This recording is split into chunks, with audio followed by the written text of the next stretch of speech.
How you doing? I'm Sean McVeigh with Sean's Outdoor Adventures, and in this video I am going to show you how to set up a compound bow. So I just actually finished doing this, and I'm going to show you how I got this bow all set up. So right now I'm going to take this thing off, put the stabilizer on, put the rest on, put the sight on, put the peep sight in, and then I'll start working on getting that arrow rest set where it needs to be so I can put the D-loop on and have my arrow perfectly square. And that's another thing I'll mention too. When you're putting your knock point on, in this case the D-loop, it's going to be, the arrow's going to be perfectly square.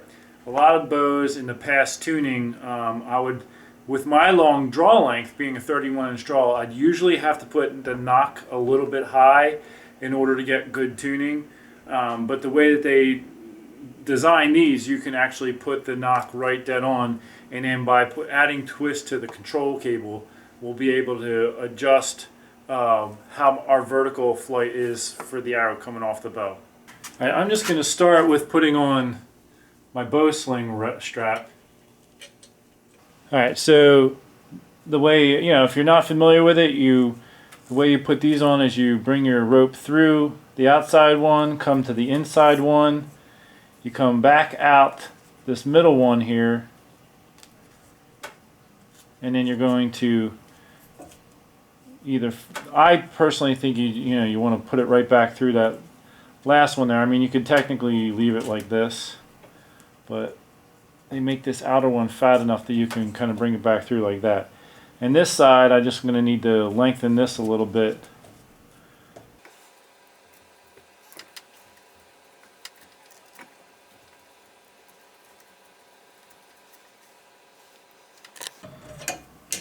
What I like to do is tighten this nut up far. Now, as you can see, I have this a little cockeyed this way, and I'm doing that intentionally. Also, you'll note here I have the metal washer on the outside of the leather piece. That's to prevent the leather piece from ripping through and coming over this nut right here. But anyway, what I like to do as I'm tightening this up is I keep it this cockeyed until it's very close to being completely tight. Alright, now it's close right here. I'm getting pretty snug. So what I do is at the last minute, when it's just about snug, I let go of it and I let this rotate into that horizontal position there. And that's, you can't even move it. So now that that's in place, I'm going to get my stabilizer. And a lot of stabilizers, people just use a straight-on one that'll screw in. Actually, let me grab one. So here would be an example of a stabilizer. You could just screw that right in. If you're wondering, hey, what kind of stabilizer is that? This is dead center.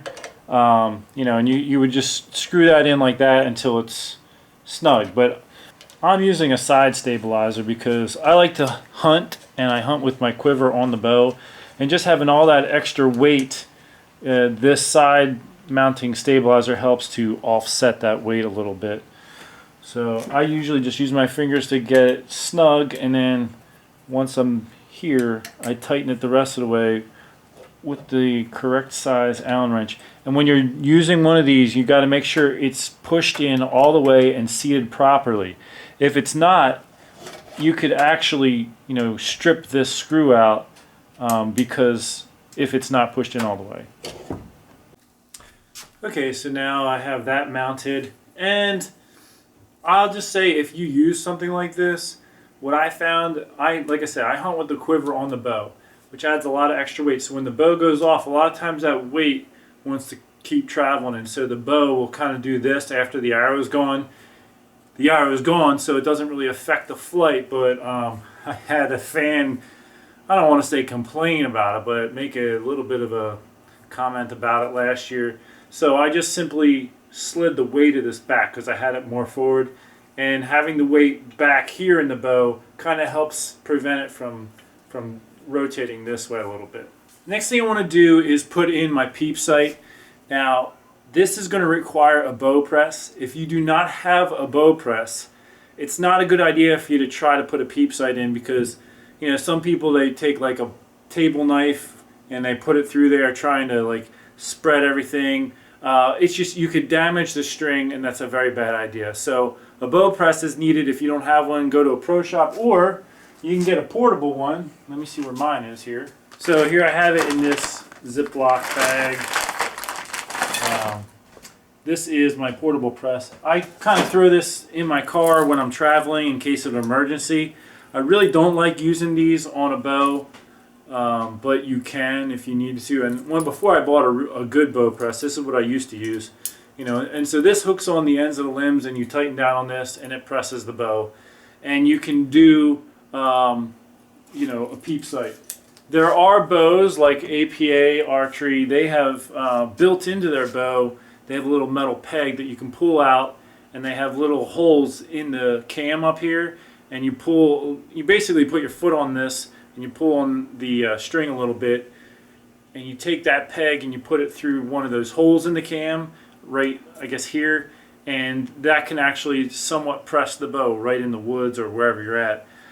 I used to, I'm going to say this hopefully not as a mistake, but when I was younger, I would do that and take a screwdriver and stick it through to press it just to do something like the peep sight.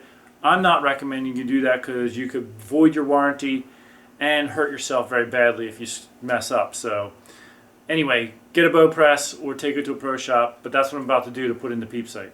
Alright, so I'm about to put the peep sight in here and press the bow, but I just actually want to talk about peep sight size. I'm not brand specific, but this is what the local archery shop carries, and this one here is the size. It's written at the bottom. It's called a large hunter. The peep sight is 1/4 inch in diameter. So here's the one. That's the size that I personally use for all my shooting, pretty much. The next size up is Magnum Hunter 5/16. I got a couple of these ones just to try them out, and they also get smaller than that. But if you're somebody who hunts, you don't want to go too small because a lot of the best hunting is in low light situations. And so the larger the peep, the easier it is to see through in those situations. The smaller it is, it can be very difficult to see through, even if it's legal shooting light, which you shouldn't be shooting if it's not legal anyway. But you know, you need a good sized peep sight to be able to see through in those low light situations. So the large hunter, 1/4 inch diameter, that's what I've been using for years. So I'm going to go ahead and press the bow. This is, as you can see, an X-Press bow press. Fairly expensive press. Always take your time when you're pressing the bow too. Make sure that everything, you know, is lined up as you're going. And most bows, you know, when you buy a brand new bow, they have this string in there to help you find the center exact, so you'd have the exact number of strands on each side of the peep sight. Now I have a tool that I'm going to use to split that, and it just makes it a little bit easier. Normally strings are two-tone, two colors, which makes it a little bit easier to see, you know, where the center of those strands are. I'm not too worried about the direction right now because I'm going to have to, you know, tune this bow up. But typically you want it slanted down toward the back. But I'm probably going to have to put twist and everything in the string anyway for tuning purposes. So. But I'm just saying to you, when you put your peep sight in, it should be at this angle so that when you draw back, you can see through it. And now my peep sight is in the string. I don't want to shoot this like this because it could fly out of the string. You're going to want to at least wrap a string around this way and tie it off so that it doesn't fly out of the string. And then later on you can tie the peep sight in properly. Alright, the next thing I'm going to do here is install the arrow rest, and obviously there are tons of different options out there on the market. I just happen to have a QAD HDX Ultra Rest available, so I'm going to put this on the bow. I don't like using these on bows that have cable stops, and I'll show you what a cable stop is. This bow right here is the Diamond SB1, and this has cable stops. So right here there's a little stop that when this bow is drawn and it comes around, that's going to hit the cable right here. So let me put an arrow on. You never pull a bow back without an arrow on there. And you also want to point it at a target. So I'm going to have to kind of move the camera because my target's over there. All right, I'll draw this bow back and watch this stop is going to come around and hit the cable here. See if I can draw it low enough so the camera can see it right there. So that stop is hitting the cable. Now watch, I can overdraw the bow. See how it's moving there? And the reason that right there is the reason I'm pointing this out. I've experienced with these ultra rests that if you come off that draw stop wall a little bit, because of that cable stop acting that way, the rest can misfire and actually not go down. A lot of people use like the hostage style rest here or a whisker biscuit, and those are great entry level rests as well, but I kind of like drop away rests. Alright, so I have the bow here in a bow vise, and these are nice because you can, tilt it and get the bow nice and vertical. I also have a little level here. You can clip that on the string if you want and use that to see when your bow is vertical. You don't need one of these little clip-on ones either. You can just have like a handheld level you get at the hardware store, and you just hold that against your string. Now the important thing is, if you're going to do that, when they're serving on the string, if you're going part of this is on the serving and part on the string, that's going to throw it off. So you got to be either all on the string or all on the serving to get an accurate measurement there. Now I did that just to help with putting on the rest. So when you put on a rest, you want this part to be horizontal to the ground, so you don't want this tilted too much this way or that way. You want it on there as the best that you can. Alright, so I've tightened that up. Now what I want to point out, and I'm going to zoom in for this here, there is a little screw right here, and you actually tighten down on that right there. It's a little Allen wrench screw, and that helps to keep the rest from getting knocked or tilted up or down. So make sure if you have one of these little set screws here, you tighten that in once you get this in position. For now though, I'm just going to let that, I'm not going to tighten it down yet until I make sure I have everything where I want it. If you're using this style of a rest, you want to make sure you have clearance right there on the shelf. So I have about 1/8 of an inch clearance right there. If you don't have that clearance, you need to move things around. You need to move it up and stuff, because if this comes in contact with the shelf when the bow goes off, it could cause the rest to jump back up and hit your arrow, or you could have other issues. So 1/8 of an inch clearance right there.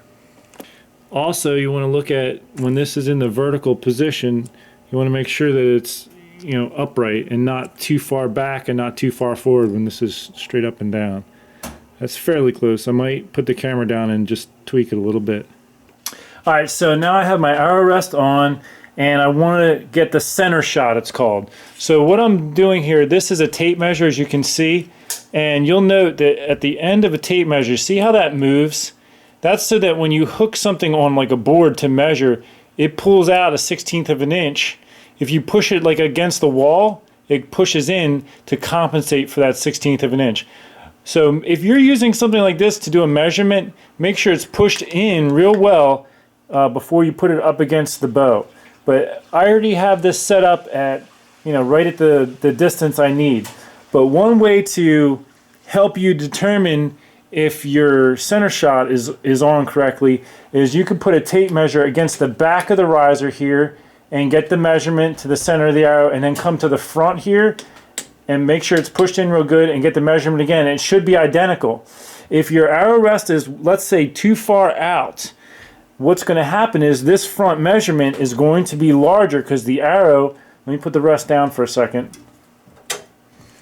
So if the arrow rest is too far out this way, causing the arrow to be, off center, this front measurement is going to be much larger than the back measurement. Obviously, there'll be smaller increments than the exaggerated measurement I'm showing you, like from here to here. But that's just something to help you, get your arrow rest centered from right to left. Here's something else you can do to help you test your center shot or check it. The limb bolt is the center of the bow. So if you have the bow down on the ground with an arrow nocked, and you look at the top limb bolt and you line it up with the bottom limb bolt, if the arrow is right in the middle of those, you're pretty close. If the arrow, here, let me flip my rest down. Now Now if your arrow rest is off and your arrow is sticking out this way, it's not going to line up with the limb bolts, and then you'll have to move the arrow rest in until it lines up with the limb bolts. Okay, so my right to left is pretty close with my arrow rest, and in setting up a bow you want to get it as close as you can. And then in the tuning process, which is a separate animal, you're going to fine tune all that, and I have separate videos on tuning. This is just to show you how to get everything set up. The next step would be tuning. So let's continue with the setup. I want to now tie on my D-loop right here. For the D-loop, I have my own D-loop material. You can buy D-loop material. I personally like to cut mine about 4 1/4 inches long. If you are new to it, you could mess up, and you might need extra D-loop material if you're unable to get it back off the bow. But I haven't singed the ends yet.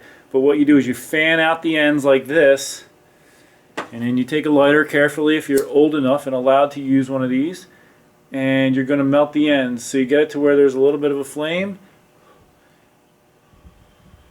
and you want it to mushroom out.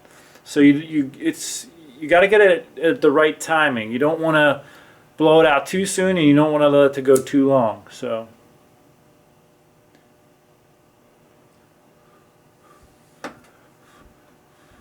you let it cool off, and you got to make sure that it's very cool and hardened before you use it, because if you get it tied on before it hardens up, and it only takes a few seconds, but you want this to stay intact, because if it breaks off, then your D-loop could slide out on you.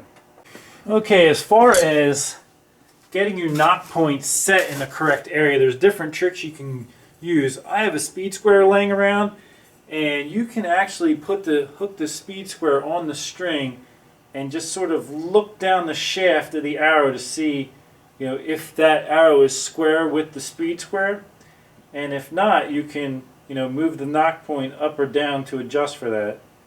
So looking at this, it's a little bit high. I can slide the knock point. Right now I have the knock point clamped on there, but that's going to go away when I get the D-loop material ready. And then another thing you can do to help verify is get your tape measure again and measure the back of the riser and the front of the riser, up to the arrow. And if those measurements are the same, the arrow is plumb. It's where it needs to be. If the back measurement is, let's say, larger than the front, that means your knock point is high.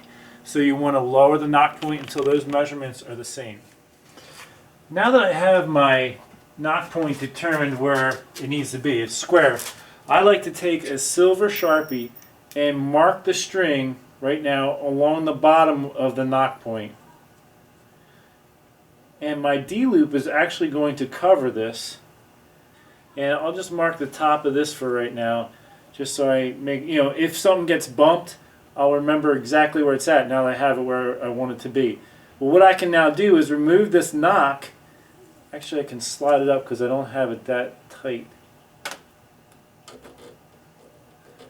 And I can hold my arrow right at the edge of where I just colored in the marker and mark the top of the arrow for the top of the D-loop material. So that's where my arrow needs to sit for my everything to be square. Alright, let's tie on this D-loop. So for the D-loop material, you're going to want the tag end, which is here, is going to come around the back and on the bottom side of the D-loop where the arrow is going to clip on. You're then going to come up and around the string again. So I'm coming back on my side of the string where I'm standing away from you, and I come around the string, and then I'm going to put the tag end through this little hole that I've created. Try to do it so where you can see it. So that's, I haven't pulled it tight, but that's what the knot is going to look like. And then I will, by hand, I will cinch this up a little bit right to the top of where that line is that I've drawn, right to the edge of it. I'll get the camera and show you from the other side for the other knot. Okay, now this is very important. Right now, this string is on this side of the bowstring. Let me rotate a little bit so you can see that. So you can see the string is on this side and the knot is on this side. I want to do the opposite down here. So I want to come around on the side that the knot is, go around the string, come through the center hole here. Now I come down along the string, back around the bowstring, and I need to feed this through right here. Okay, so there's my knot. What I'm going to do is, I'm actually got a pair of needle nose pliers right here. I'm going to put them in and just pull that, work that string a little bit. And you can open the needle nose pliers to help pull the knot tight. I actually have a tool for doing this. So here's my tool. That way. Now I don't want to make the knot super tight just yet because I want to double check and make sure that this is still centered properly. But let me twist the string so you can see my D-loop is small right now, but when I finish pulling it tight, it's going to come out a little bit more, and that's just right for me. Some people, if all of this is too long, your D-loop's going to be huge, and it kind of makes things awkward when you're anchoring and everything. You actually can lose some draw length doing it if this is too long. All right, I'm just verifying real quick that my loop is in the right spot, and always make sure that if you have a rest that comes up a little bit at full draw, that you hold it in that position while you're checking everything. And like if you're going to use I got a little tape measure right here, but I was talking about measuring the front and the back here, and comparing those.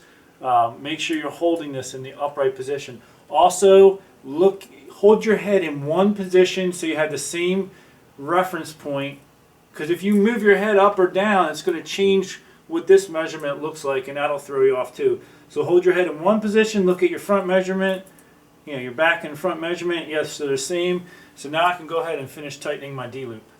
Another thing you can do at that point is mark your string again with the Sharpie on the front and bottom, and this will help you see if in the tightening process you come off, and this will just rub off. That ink will just rub off when you start shooting.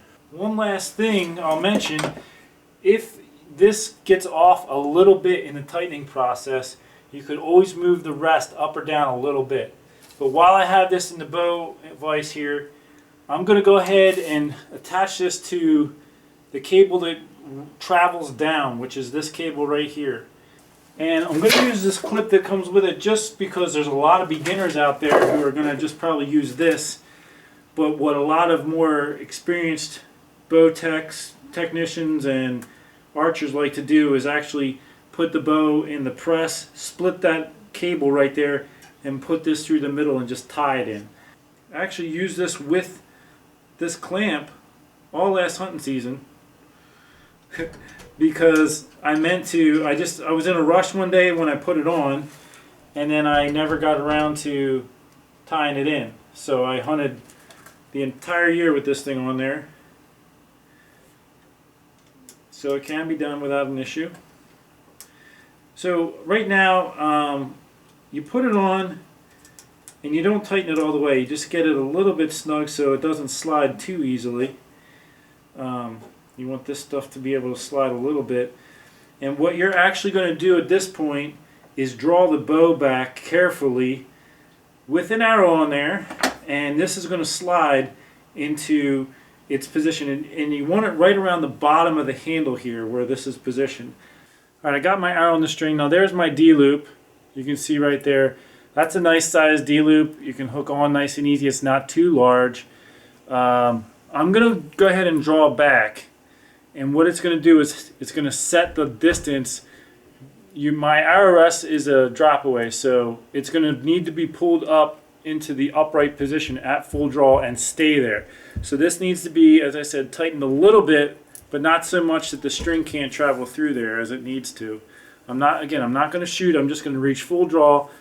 This particular release is activated with your thumb, so I'm going to put my thumb under the trigger so there's no way for it to disengage. Pointing it at a target. Okay, so now my rest is in the upright position and it has stretched that string, as you can see. So right now it's all set where it needs to be. I can ease down, and now I want to tighten this in as hard as I can without, stripping it or something. And what I like to do again is I take my little Sharpie here and I'm going to mark above and below where that's set. So if anything happens, if it slides or anything, I'll be able to see it. Like if it gets out of position, like if for some reason that wasn't tight enough, that's going to help me. This is a knock point loosely placed on there. Let me get that set first. A lot of people use a kisser button. I like to use a little knock point like that. So I'm going to draw back and just see where that's at in relation to where I anchored. It's too low. And the peep's still too high. Those are in pretty good spots right there. What I'll need to do now is put my sight on and tie that peep on temporarily, and then I can take a shot. I'm just going to say this real quick because I get so many questions as far as what's a good sight to use, things like that. I use a 5-pin sight, and they have different diameter of pins. These are .010 diameter pins.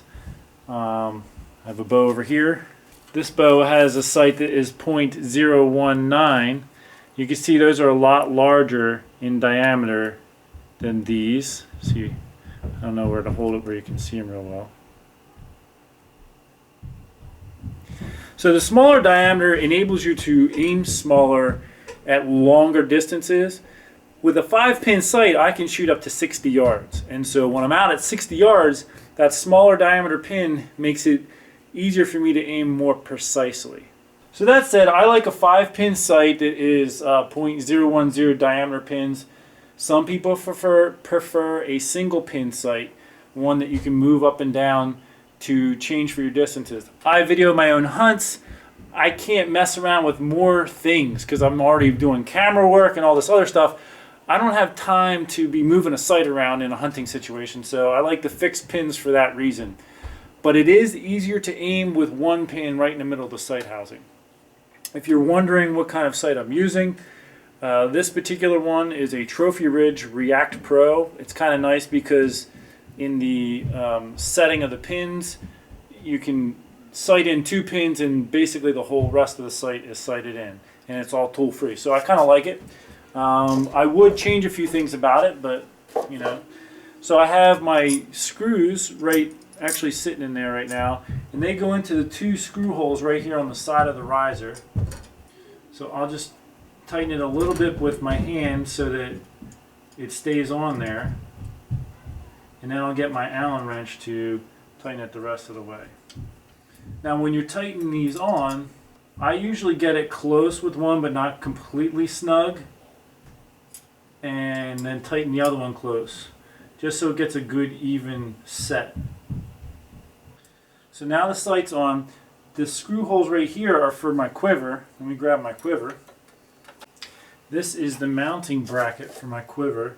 I'm doing the same thing. I'm not going to tighten that top one all the way. I got it somewhat close, and now I want to get this one close. And I kind of go back and forth. Again, when you're using an Allen wrench, make sure it's seated in that screw real well so you don't strip it out. So now that's on. I can just clip my quiver on. This is a fairly cheap quiver. I'm not too thrilled with it. I'll be getting a different one here soon. This is what's available right now, so I'm setting it on there. So the quiver's in place. Now I just want to temporarily tie on my peep sight and take a couple shots with this thing. Alright, so I just grabbed a piece of dental floss, and all I'm going to do is wrap the dental floss around the peep sight just a few times here, and then tie a knot or 2 on the side. And this is just to prevent it from flying out of the string when I do some test shooting with it. This will come off later. And I'll grab a razor blade and cut this excess off carefully. One thing you can do if you want is just melt the ends of that carefully. You don't want to get your string. Now while I have this in the bow vise right before I take it off, I'm looking at my level in my sight, and I got a handheld level here. Put it against the straight edge side of the sight here and just see if they correspond to each other, and they do. So my level is on in the sight there. And if your level is not on, then obviously you can make the adjustments according to how your sight works to make it on, to make it plumb. Now I'm almost ready to take a practice shot with this thing, but I want to clamp down my kisser button a little bit here. Just want to double check it first. Okay, it needs to come up a hair. Pretty good right there. Right there. So that's where I want that. I'll just clamp that down. And now I'm ready to take a shot, which is exciting. Try this baby out here. Nice. Alright, now my bow is set up. I'm going to shoot it a little bit more. And I'm about ready to go on to the tuning process. However, when a bow is brand new, it is possible for the strings and cables to stretch a little bit. And so what I'm going to do is shoot for about 100 times and just let it set in a little bit before I do all of my fine tuning and finish work, like tying in the peep sight. What I'd like you to do now, if you have time, is I have several videos on how to tune a compound bow, how to tie in a peep sight, things like that. I'll put links for those in the description section of this one so you can check those out. So I hope this video has been helpful and you've enjoyed it. I always enjoy making these videos for everybody. So if you like my channel, please like, subscribe, share, all that stuff, and check out those other videos. Until then, take care and God bless.